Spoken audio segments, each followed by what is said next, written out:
I just wanted to take a moment to mention the different muffling techniques that are available to drummers and engineers alike.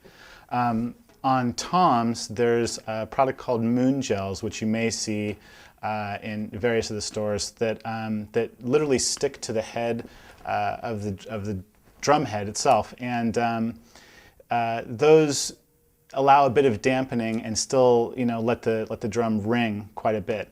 You may have noticed also that I have this ring on the top tom here. They're also available for the other floor toms and for the snare drum. Those accomplish the same thing, but they deaden the drum a bit more. And the third thing that we use pretty commonly is duct tape. There's a few different ways you can apply the duct tape to the head, just flat on it, or a lot of the time what I do is I stick a piece of tape that touches not only the head but the rim itself, and that gives me a much different dampening effect.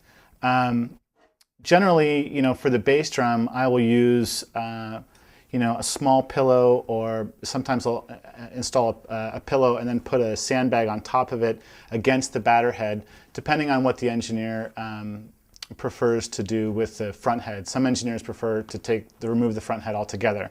In that case, I'm given a few more options in terms of the bass drum head muffling. If they want to keep the outer head on, then you can insert a smaller muffler into the bass drum, push it up against the head, and figure out ways to kind of keep it snug against the batter head. That will give you a lot of options, and it can make even a bad sounding drum sound pretty good. I'm just going to demonstrate some of the sonic differences that you can see when you remove a bit of tape and apply it.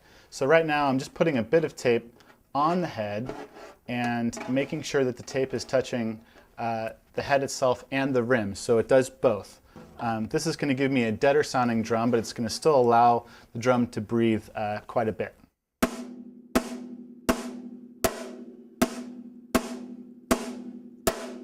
So what I did is hit three small and one rim shot hit on the snare on that.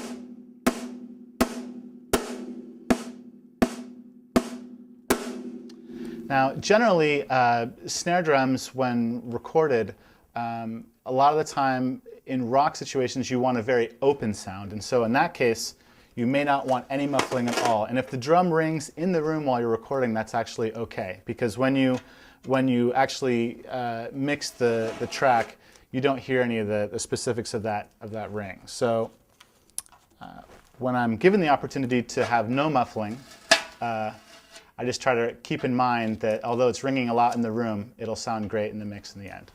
Here.